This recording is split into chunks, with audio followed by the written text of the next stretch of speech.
All right, everybody, welcome back for another deep dive. Hey. You know him, you love him, Napoleon Bonaparte, Oh, yeah. but have you ever thought about his siblings?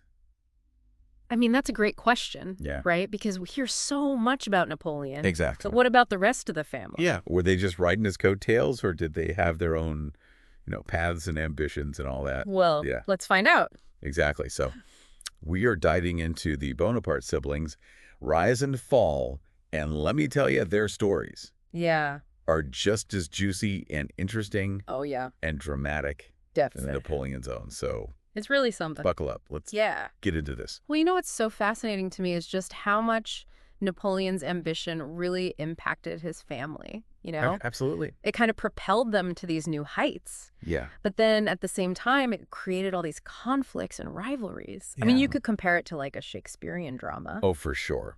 So let's start with Joseph Bonaparte, Napoleon's older brother. Yeah. He wasn't just like a, bystander. Right. He was really in the thick of it, like signing treaties.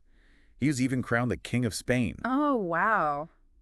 Yeah. Talk about pressure. Yeah, no kidding. I mean, can you imagine? I can't imagine.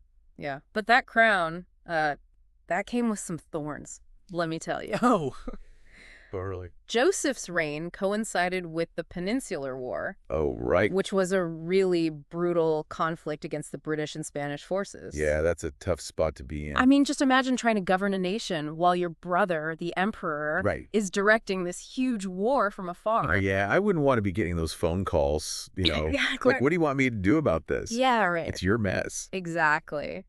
And, as Napoleon's empire started to crumble, Joseph actually, he urged Empress Marie-Louise to flee Oh, wow.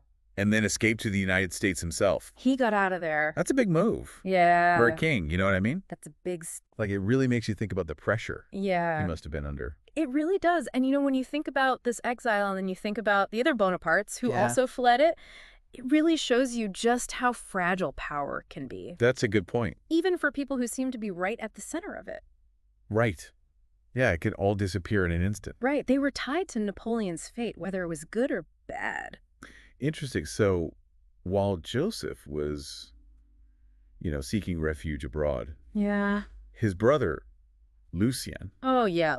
he was facing a whole different struggle, totally different. closer to home. Right. Now, Lucien played a really big role in Napoleon's rise to power. Absolutely. I mean, he even presided over the Council of 500, Oh, wow. which was the legislative body at the time during a really critical coup. So he was like the power behind the throne, Yeah, you could say that. pretty much. But what's interesting is that Lucien wasn't afraid to challenge Napoleon Really? when he started becoming more authoritarian. And their clashes, particularly over Lucien's marriage, Oh, right. which Napoleon did not approve of, show this really fascinating tension Yeah. between loyalty to family and sticking to your own individual principles. Do you think that Napoleon's control over his family like that could have actually hurt his rule in the long run? That's a great question. I mean, exiling Lucien for just marrying for love, Yeah. it just shows you that even family had its limits when it came to Napoleon's will. Yeah. I mean, how do you control people like that It's tough. and, keep them on your side? And, it probably contributed to a lot of the dissent Yeah. within Napoleon's inner circle. Yes, for sure. It shows you that even within a family dynasty, absolute power has its limits. That's a really good point. Yeah. All right, let's move on to another brother, Louis Bonaparte. Okay.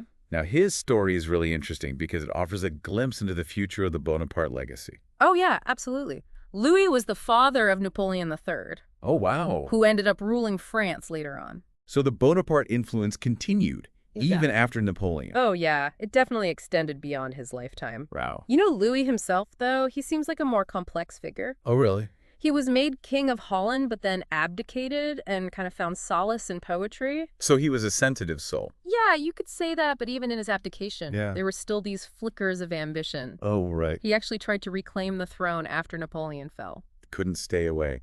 It's really interesting. It shows that the desire for power can stick around, Yeah. even in people who seem to have given it up. That's a good point. His story just highlights that complex interplay between personal desires Yeah. and political ambitions. Really interesting. So we're seeing this recurring theme Right. with Napoleon's siblings, like ambition power, Yeah. and ultimately this struggle to kind of define themselves outside of their brother's shadow. Exactly. Now, finally, let's talk about the youngest brother, Jérôme Bonaparte. Ah, yes, Jerome. He was quite a character. That's good. Jerome was known for his lavish lifestyle as the King of Westphalia. Oh. He really drained the treasury with his extravagant spending, Oh, no. which actually led to Napoleon dismissing him. Napoleon was not happy. Not at all. But you know what's interesting is that he also had a progressive side. Really? Yeah, he championed Jewish rights, Wow. which was very unusual for the time. That's a fascinating contradiction. Right. Like living this lavish lifestyle, but also pushing for social reform. I know, it's really interesting. And, it shows that even within this powerful family dynasty, performance really mattered to Napoleon. Yeah. Jerome's extravagance really undermined his rule, Yeah. despite any positive contributions he might have made. Interesting. And like a true Bonaparte, Jérôme eventually made his way back to France Of course he did. and even held high positions under Napoleon III. Oh, yeah. Resilience runs in the family. It seems so... Well, it's important to understand, like, after looking at all these siblings, that they weren't just like passive beneficiaries of Napoleon's success. Right. They were individuals. Right. They had their own ambitions, their own strengths and weaknesses. Absolutely. And they were navigating a world that was completely shaped by their brother's enormous power. It's really incredible. So after hearing all these stories about his siblings, does this change how you view Napoleon at all? That's a great question. It definitely adds another dimension to how we understand his reign. Yeah. His interactions with his siblings really show us the human side of the emperor, his capacity for both support and control, and the impact that all had on his empire. It's so interesting. All right, so before we wrap up, here's something to think about. Okay. What if Napoleon's reign had lasted longer?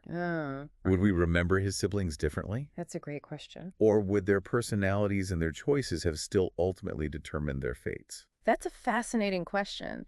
It really reminds us that history is this tapestry woven from huge events and individual choices. Yeah. And trying to untangle those threads is what makes exploring the past so captivating. Absolutely.